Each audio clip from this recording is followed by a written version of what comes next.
Hello everyone, welcome back to my channel. It is Drew here from Lone Fox. I hope you're having an amazing day so far. Today's video is going to be a little bit of a different one. I actually really wanted to dive into a very specific topic, which I've kind of touched on in the past in videos before, where I've talked about room makeovers and kind of talked about my process for how I design a room from start to finish, like the process that I personally use. I feel like everyone's a little bit different. Some people like to start with a color palette, a mood board, whatever it might be. I wanted to share with you guys my process that I use for every single room and how I basically come up with my design and my ideas, my color palette, my story, and just create a very cohesive and nicely designed space. I figured this video would come at the perfect time because, as many of you guys know, I just moved into a brand new apartment and I'm going to be doing a ton of room makeovers in here. So yeah, I hope that this video is super helpful, and I did want to also give a humongous shout out to Alexandra Gator because I saw her do this video and then I had already been planning on this for such a long time. I just never got around to doing it, and I saw her do it and it really motivated me to do this video as well. I feel like everyone kind of does have a different way that they like to take on a room design. So if you guys would like to check out Alexandra Gator's video,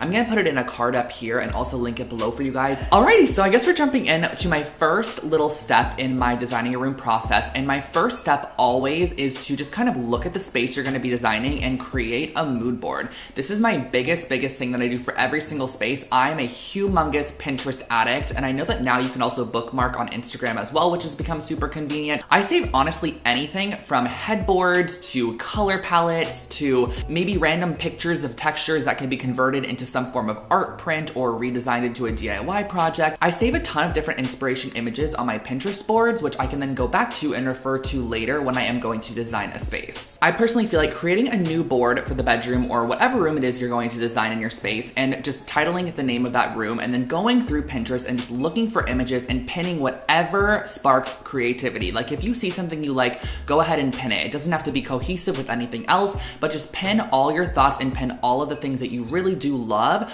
into one board. Even though it might be a huge mismatch of randomness, that's great because it's an amazing starting point for you to go through and kind of edit your board. So you're able to go through and take away or even add to what you already have. I feel like a lot of people have a hard time with mood boards because maybe they start creating a mood board, but it's leaning in a ton of different directions, which kind of can create a very scattered space in the end. Like for example, if you're pinning a ton of modern images, then you're pinning a lot of rustic images, and you're doing like farmhouse images, and then you're doing classic images.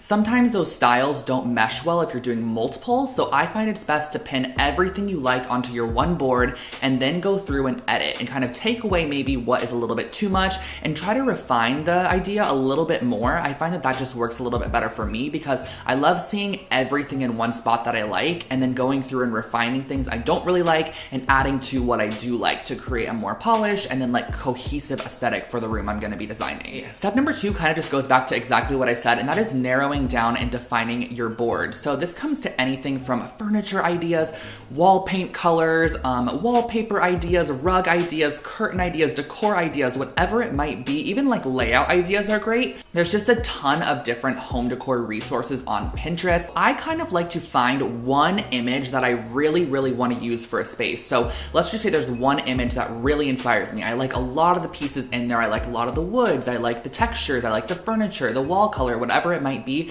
I find one image, and then once you click on that, it's actually really nice because Pinterest kind of recommends a ton of other options underneath that are a similar style. So I find that to be super helpful. If you scroll down from the original photo, you could find lots of other sort of images that look similar or add a similar vibe, and I like to go off of that. And once you start clicking around, you could find stuff in the same color palette, you could find curtains, you could find rug ideas, tons of different things, and pin them all to your board. Go back, edit your board, and you should have a more consolidated and concise like look at what maybe you want your new space to look like. So I find that curtain and rugs are the hardest part of any room. I don't know if that's just me, but personally, curtains and rugs are just so challenging because they really are so focal. When you walk in a room, the rug is honestly sometimes the first thing you see. It's the largest thing that kind of covers the floor, and curtains are just on the entire wall, especially in a room like the one that I have right now. And I get asked all the time, how do I choose curtains and how do I choose rugs? Again, guys, I am not an interior designer, so this might not be the most perfect method,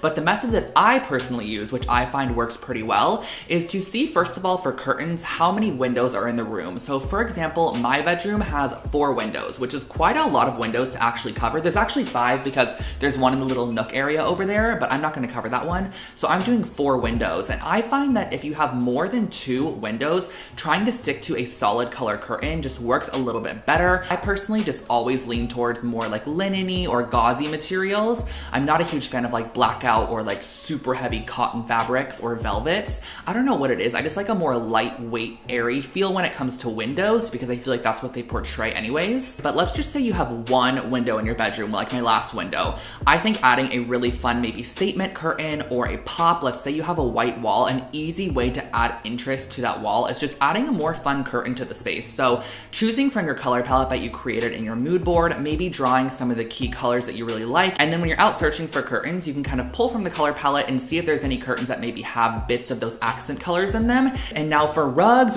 are the most challenging for me. I don't know what it is, but something I typically like to lean towards is something that is super subtle or super bold. Nothing in between. I don't know what it is. I just like one or the other. So for example, when I did Bretman's apartment makeover, I ordered a couple different rugs because I wasn't exactly sure what I was gonna like, and I ordered these from Rugs USA. Actually, the one I ended up using was from West Elm, but the West Elm one was more of a bold choice. It had colors of teal and like emerald and like a soft blue. So that one was a little bit more bold, and I ended up going with that because the space overall was just bold to start with. It had the crazy wallpaper, a velvet couch. So that space was a little bit different than a traditional kind of space that I would design. But then for Bretman's bedroom, I actually ended up opting for something a little bit more simple. It had a really, really basic kind of like pattern in it. That was a black pattern, adding a little bit of detail, but I pulled those colors from the more simplistic, calm color palette I was using in his bedroom.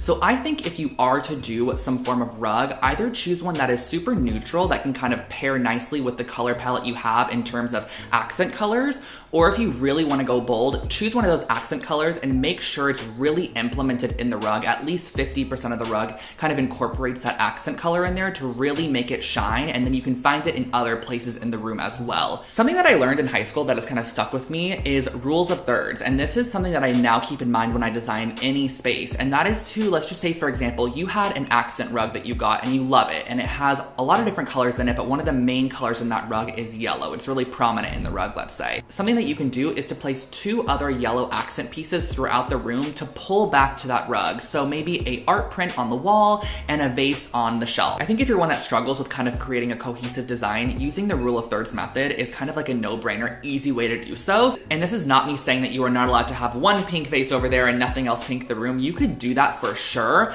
but I feel like a no-brainer method for maybe somebody who doesn't know exactly how they want to decorate their space or how to add accent colors, a rule of thirds is a great way just to kind of keep that in mind in the back of your head when you're shopping. Like you could find 3 pieces of similar colors, place them around the room, and it just makes it feel a little bit more cohesive than if you just had one random off color thrown in the corner, for example. You're able to pair it back with things and it just looks a little bit more finished and polished. Next up, we're going to talk about paint and wallpaper, which can kind of lean important or not important depending on the space you want to design. I know when I first started kind of like decorating my room, I always just loved white walls, and I still do love white walls. In my room right now, all of the walls are white, and I'm honestly not too sure if I'm going to paint them in here. I haven't decided yet, so that's definitely like something I want to think about in the future, of course, when I go to design this space. But paint and wallpaper can change up a space so much. And if you think about it like this, when you walk into someone's bedroom or you walk into someone's living room, whatever it might be, if you see a painted wall in their room, like an accent wall, or you see like a painted section in their room, it just already looks like they added so much time and they tried to make it look a little bit more personalized and like their self. What I like to do when I'm choosing paint color for a space is really think about the overall vibe I want the room to portray. You can have a lot of different vibes. There can be a light and airy feeling. You can have more of a moody, dramatic feeling. You could have like a warm and cozy feeling. You can have a super modern and minimal feeling. There's a ton of different aesthetics that you can go for. This is another great way to go back to your mood board and kind of look at the pictures and see what space you could imagine yourself living in. What vibe do you want to feel every single day? Do you want to walk in your room and do you want it to have like a moody vibe?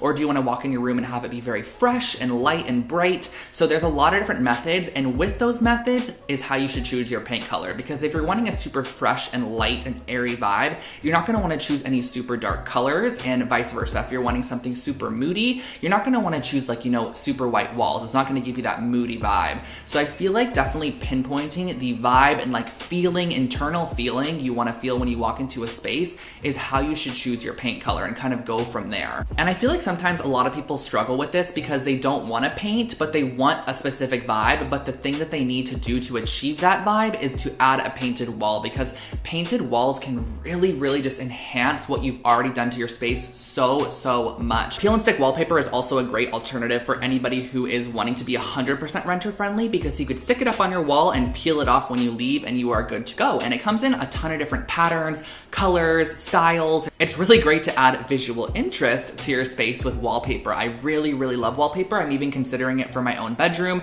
Peel and stick for me is always the way to go. I'm never gonna like glue wallpaper on my wall, like absolutely not, I'm sorry. So there are options, of course, so kind of consider which one weighs out and maybe fits your space the best. All right, so let's talk about furniture now. Now, furniture is something that is kind of a little bit challenging because there are so many different styles of furniture. There are so many different finishes of furniture, types of furniture, silhouettes of furniture, and there's also so many different prices of furniture, which everyone knows furniture is not always cheap. So I wanna give you guys kind of two methods for furniture, and these are definitely more of like a beginner method. So if you're somebody that doesn't maybe have a super keen design eye, for example, which is not me saying that you don't, you watching right there, but let's just say, for example, maybe you don't, you really don't have a great design eye. Something I think that you should keep in mind is for your space, if you are doing like a lot of different furniture pieces, try to keep them in the same tone or the same color family. For example, if you are doing a wooden bed with a wooden dresser with wooden nightstands, try to keep all those wood tones in the same family and don't do a light wood bed with a medium wood dresser with dark nightstands. Like,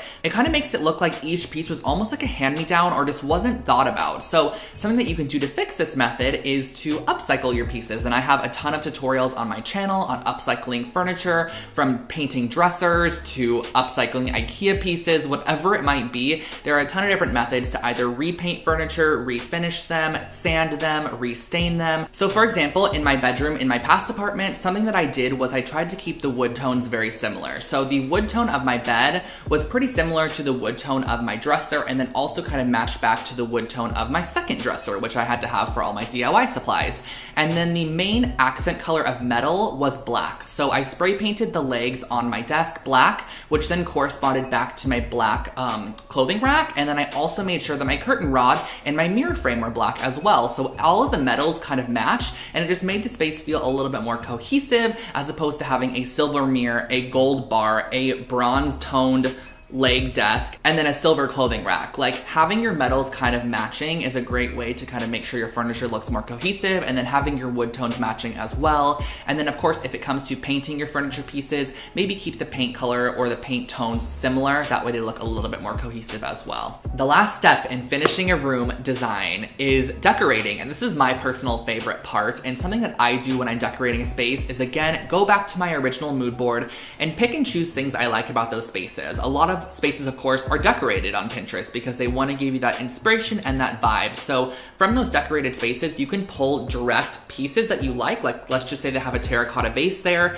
You want to get a terracotta vase for your space as well because you're following that kind of design aesthetic of your mood board. But if you do want to go in your own route, taking your mood board and kind of consolidating a color palette that you really like from that mood board and just going out and purchasing decor that has that same color palette is a great way to add interest. But when you do go out and purchase decorations, don't only consider purchasing decorations in your color palette, also consider purchasing decorations that have more of a natural element to them. I think mixing decor that has a natural vibe, such as metal decor, wood decor, marble decor, mixed with your color palette decor is a great way to kind of mesh it and make it look like a thought out and well-designed space. All right, guys, so that was kind of my video for today. I feel like I just jumbled off the most information ever, and I'm actually scared for myself when it comes to editing this video because I just want to make it as clear and concise and cohesive and like simple as possible. So I hope that this might have helped any of you guys if you have struggled with designing a room, or this maybe creates like a little bit of an instruction manual or like a to-go tips kind of a vibe